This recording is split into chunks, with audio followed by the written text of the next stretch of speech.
Hello everyone, তো আজকে আবার নতুন ভিডিও নিয়ে চলে আসলাম আমার বন্ধুদের কাছে। আজকের ভিডিওটা ছিল সরস্বতী পূজা স্পেশাল ভিডিও, কিন্তু আপলোড করতে অনেকটাই দেরি হয়ে গেছে। তো আশা করি সবাই ভালো আছেন, আমিও ভগবানের আশীর্বাদে সবার ভালোবাসায় এই একরকম চলছে।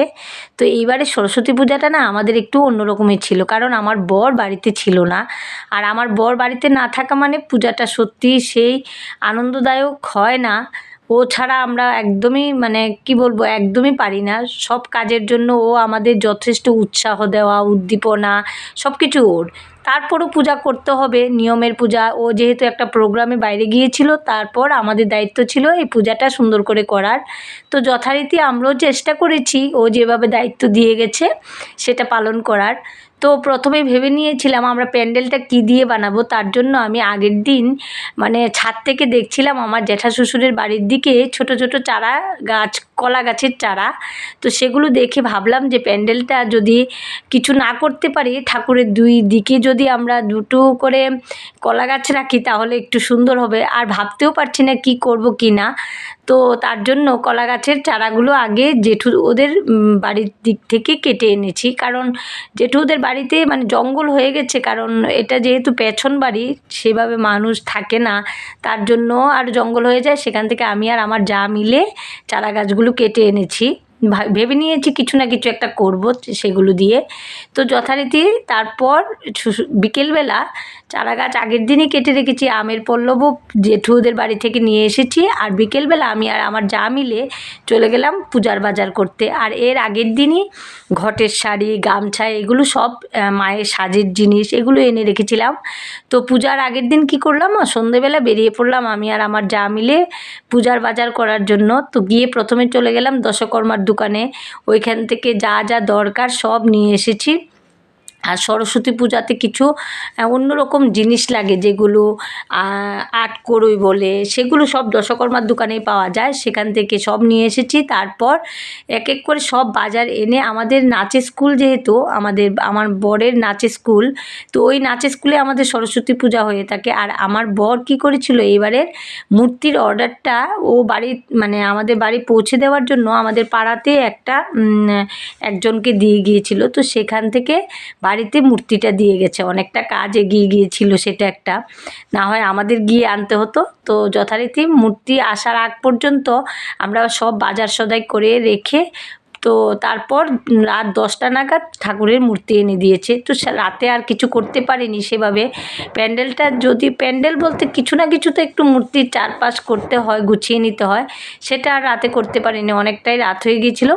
তো পরদিন সকালবেলা মানে পূজার দিন সকালবেলা ঘুম থেকে উঠে, আর আমার বর যেহেতু বাড়িতে নেই, আমাকেই সবগুলি কাজ একা হাতে সামলাতে হয়েছে।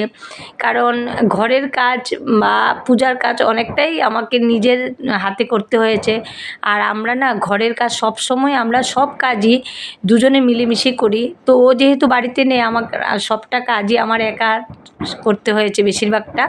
তো যথারীতি আমি সকাল সকাল ঘুম থেকে উঠে গেছি, উঠে বাসি ঘর মুছে ঝাড়ু দিয়ে সবগুলো ঘর পরিষ্কার করে নিয়েছি। যেহেতু বাড়িতে পূজা হবে, তার আগে তো ঘরের কাজ শেষ করতে হবে। তো যথারীতি আমার ঘরের কাজ কমপ্লিট করে, আর নাচের স্কুলটা আগের দিনও মুছে রেখেছিলাম আমি আর আমার যা মিলে। তো পরদিন আবার ঠাকুর যেহেতু নাচের স্কুলে পূজা হচ্ছে, তো তার জন্য ওই ঘরের পর্দা, পাপোশ যা যা থাকে, আমার আবার এটা একটা অভ্যেস, সবগুলো সবাই করে। তো যথারীতি আমিও সব পর্দাগুলো ধুয়ে দিয়েছিলাম আগের দিন। তো তারপর পর্দাগুলো লাগিয়ে নিয়েছি, আর এদিকে ঘরটা আবার ভালো করে মুছে এনেছি। তারপর চান করে নিলাম যথারীতি সকাল সকাল চান করে, যেহেতু আগের দিন ঠাকুরের প্যান্ডেলটাও বানানো হয়নি। তো চান করে আমার ঘরের ঠাকুরকে একটু ঠাকুরের সামনে প্রদীপ জ্বালিয়ে তারপর সোজা চলে গেলাম। আগের দিন আমি সব বাজারই করে রেখেছিলাম আমি আর আমার যা মিলে, কিন্তু ফুল আর দই মিষ্টি সেগুলো আনা হয়নি। তো যথারীতি আমি সকাল সকাল চান করে ঘরের কাজ শেষ করে সোজা চলে গেলাম বাজারে আবার। আর যদিও আমাদের বাজারটা বাড়ির একদম কাছে, তার জন্য অনেক সুবিধা হয়। তো তারপর মায়ের গলার মালা, যেটা আমার বর থাকলে তো একদম রজনীগন্ধা দিয়ে তো মানে টাউন থেকে বানিয়ে নিয়ে আসে বড় ফুলের দোকান থেকে, তো সেটা আমি করতে পারিনি। আমি আমাদের বাজার থেকে একটা মালা বানিয়ে এনেছি। আর ঠাকুরের পুষ্পাঞ্জলি দেওয়ার জন্য ফুল বেলপাতা আগের দিনে এনে রেখেছিলাম, আর দই মিষ্টি এগুলো নিয়ে সোজা চলে আসলাম আমার মানে যেখানে পূজা হবে সেখানে। তো বড় মেয়েকে বললাম যে আমরা তো মানে প্যান্ডেল বলতে কিছু না, আগের বছরের যে কাপড়গুলো সেগুলো দিয়ে আমি আর আমার যা মিলে সুন্দর করে সাজিয়ে নিয়েছি। আর চারা গাছ, যে কলা গাছের চারাগুলো সেগুলো দুই সাইডে দিয়ে সামনে দুটো আমার বাড়ির গাঁদা ফুলের টব ছিল সেগুলো বসিয়ে দিয়েছি। একদম খালি খালি লাগতো না হয়। তো আমাকে অবশ্যই কমেন্টে জানাবেন আমাদের প্যান্ডেলটা কেমন হয়েছে, যাই ঠাকুরের সামনাটা সাজিয়েছি সেটা কেমন হয়েছে। আর আমার বড় মেয়ে কী করলো, একটু আলপনাও করে নিল, অ্যাক্রিলিক কালার এনে দিয়েছিলাম। তো ওর মতো করে সুন্দর করে মোটামুটি ভালোই আলপনা করে নিয়েছে। এর আগের বছর ও করে নিয়ে আমাদের আরেকজন সিনিয়র স্টুডেন্টই আলপনাটা করেছিল। তো আমার মেয়েও খুব ভালোই করেছে, সকাল থেকে ও উপবাস থেকে আমাদের সাথে যথেষ্ট হেল্প করেছে কাজে। তো যথারীতি তারপর আমি কি করলাম, আর আমার যে পুরোহিত আসে আমার সরস্বতী পূজা করার জন্য আমাদের বাড়ির, ওই পুরোহিত আমার কাকা হন।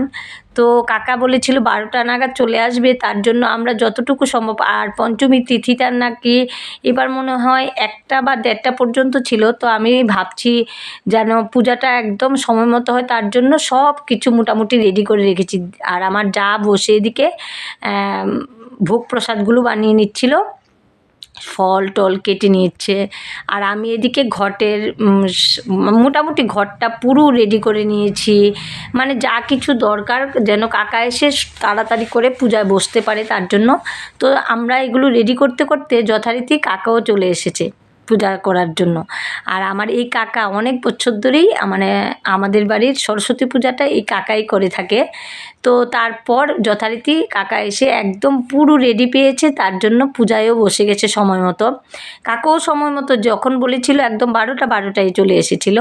তো কাকা পূজায় বসে গেছে, আর এদিকে আমার মাও চান টান করে ঘরের পূজা শেষ করে প্রত্যেক বছরই শরীরটা ভালো থাকলে চলে আসে। তো যথারীতি আমার মাও চলে এসেছে সকাল সকাল, কিছু করতে পারুক আর না পারুক আমাদেরকে মানে মনে আনন্দ দেওয়ার জন্যই চলে আসে। মার শরীরটাও সেভাবে ভালো থাকে না। তো তারপর কাকা পূজায় বসে গেল। আর আমাদের অবশ্যই কমেন্টে জানাবেন আমাদের পূজার যে চারপাশটা সাজালাম আমরা, আমি আমার যা আমার বড় মেয়ে মিলে, কেমন হয়েছে অবশ্যই কমেন্টে আমাদেরকে একটু বললে খুশি হব।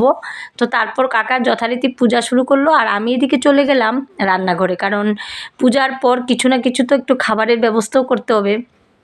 তো আমি কি করেছি, কিছুদিন আগে একটা হাঁড়ি কিনেছিলাম মাঝারি সাইজের। আমার ঘরে মানে এক হলে খুব বড় হাঁড়ি, আর না হয় বেশি ছোট। খিচুড়ি যে সবজি টবজি দিয়ে মোটামুটি 14-15 জনের খিচুড়ি হয় এমন একটা হাঁড়ির শর্টেজ ছিল। তো আমি কিছুদিন আগে একটা হাঁড়ি কিনে নিয়েছিলাম। তো সেই হাঁড়িটা একদম নতুন। তো আমি ভাবলাম যেহেতু সবাই দুপুরবেলা কিছু না প্রসাদ খেলেও একটা মানে দুপুরবেলা একটা কিছু খেতে হবে, তার জন্য আমি খিচুড়ির একটা আয়োজন করে নিচ্ছিলাম। কাকা পূজায় বসার সঙ্গে সঙ্গে আমি রান্নাঘরে চলে এসেছি। আর আমার এই কাকাকে প্রত্যেক বছরই যাই রান্না করি মানে দুপুরে আমার বাড়ির পূজাটা সবার লাস্টে করে, তো তারপর কাকাকে একটু খাইয়েই বাড়িতে পাঠাই। তো আমি ভাবলাম কি করা যায়, সঙ্গে সঙ্গে ভেবেছিলাম সব সবজি দিয়ে একটা খিচুড়ি বানিয়ে নেব। তো রান্নাঘরে এসে আমি তাড়াহুড়ো করে বসিয়ে দিয়েছি, যে কারণ পূজাটা শেষ হতে হতে আমার রান্নাটাও কমপ্লিট হতে হবে, না হয় কাকা খেয়ে যেতে পারবে না তার জন্য। আর আমাদের সবারই একটু না একটু খিদে তো পাই, কারণ দুপুর হয়ে গেছে অনেকটা। আমি যখন রান্নাঘরে এসেছি তখনই মোটামুটি 12:30 বেজে গেছে। তো তাড়াহুড়ো করে আমি একদম ডাল ভেজে, মুগ ডালটা ভেজে খাসার চাল আর মুগ ডাল দিয়ে খিচুড়ি বানিয়েছি। তো যথারীতি আমি হাঁড়িতে জল গরম বসিয়ে দিয়েছি। আর এদিকে শুধু খিচুড়ি খাবো সেটাও ভালো লাগে না, আমার বর থাকলে তো পায়েস করতেই হতো। তো ওর কথা মনে করে আবার একটু পায়েসও বসিয়ে দিয়েছি। ও না থাকলে কি হলো, আমরা তো সবাই আছি, সবাই মা ওরা সবাই আছে। তো আমাদের সবার কথা চিন্তা করে আমি আবার এদিকে একটু পায়েসও বসিয়ে দিয়েছি, খিচুড়ি পায়েস একসাথেই বসিয়েছি। আর এইগুলো আর ভাবলাম খিচুড়ি প্রথমে ভেবেছিলাম মিক্সড মানে অনেক সবজি ঘরে ছিল, সবজি দিয়েই খিচুড়িটা বানাবো, কিন্তু সময়ের এত অভাব, মানে কেটে নিতে পারছিলাম না। তার জন্য কি করলাম, ভাজা সঙ্গে বড় বেগুন ছিল ঘরে, তো তাড়াহুড়ো করে বেগুন কেটে নিলাম, বেগুন কেটে ভাজার জন্য।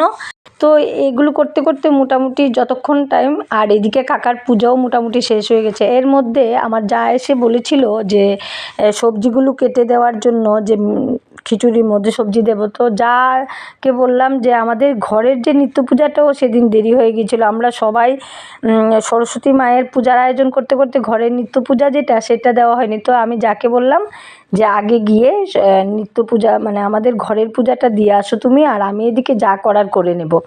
তো তারপর যথারীতি আমার খিচুড়িও হয়ে গেছে। খিচুড়ি নামানোর পর এদিকে কাকা পুষ্পাঞ্জলি নেওয়ার জন্যও ডাকছিল, যেহেতু সকাল থেকে উপোস সবাই আমরা, তো ঠাকুরের অঞ্জলিটা না নিলে হয় না। তো মাঝে গিয়ে আবার পুষ্পাঞ্জলি নিয়েছি, যজ্ঞের ফুটা নিয়েছি।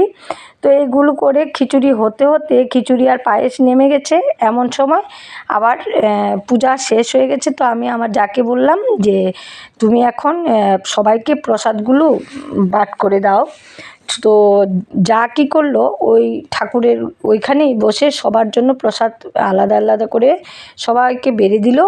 তো আমি আবার ডাক পড়েছে প্রসাদ খাওয়ার জন্য, তো ফাঁকে আবার গিয়ে প্রসাদটাও নিয়ে আসলাম। আর এদিকে বড় মেয়ে তো স্কুলে যাবে, ওর বাবা বাড়িতে নেই, তার জন্য ও প্রচণ্ডই অসুবিধে পড়ছিল। কারণ কি, বাবা থাকলে তাড়াহুড়ো করে ঠিক ওকে সময় মতো স্কুলে পৌঁছায়। তো এদিকে ওর বন্ধুরাও ফোন করছিল বারবার যে চলে ওকে যাওয়ার জন্য। আর এদিকে পূজা শেষ না হলে তো আমি পাঠাতেও পারছি না। তো যথারীতি পূজা শেষ হয়ে যাওয়ার পর ওকে একটু প্রসাদ খাইয়ে তারপর ওকে রেডি করার জন্য, আর ওর নিজে শাড়ি পরতে পারে না, তো শাড়িটা ওর যেমনই পরিয়ে দেয় প্রত্যেক বছর সুন্দর করে। আর আমার যা ভালো করে মানে খুব সুন্দর করে শাড়ি পরাতে পারে। আমরাও আমার জায়ের কাছেই সবাই শাড়ি পরে খুবই আরাম পাই, কারণ এত সুন্দর করে গুছিয়ে পরিয়ে দিতে পারে। তো ও প্রসাদটা নিয়ে সঙ্গে সঙ্গে বলছে যে যেমনকে তাড়াতাড়ি করে রেডি করিয়ে দিতে, কারণ কি ওর বন্ধুরা চলে আসছে। আমি কি করলাম, আমার প্রসাদটা আমি আমার রান্নাঘরেই চলে আসলাম প্রসাদটা নিয়ে, কারণ আমার রান্নাঘরে কাজ রয়ে গেছে। আর পূজাও যেহেতু শেষ হয়ে গেছে, কাকাকে, মা, শাশুড়ি মা সবাইকে খাবার দিতে হবে, তার জন্য আমার ভাজাটা করতে হবে। তার জন্য আমি তাড়াহুড়ো করে প্রসাদটা নিয়ে সোজা চলে আসলাম আমার রান্নাঘরে। তখন আমার খিচুড়ি পায়েস হয়ে গেছে আর ভাজাটা শুধু বাকি ছিল। এর মধ্যে বড় মেয়ে অনবরতই ডেকে চলছে যে মা ওইটা পাচ্ছি না, এটা পাচ্ছি না।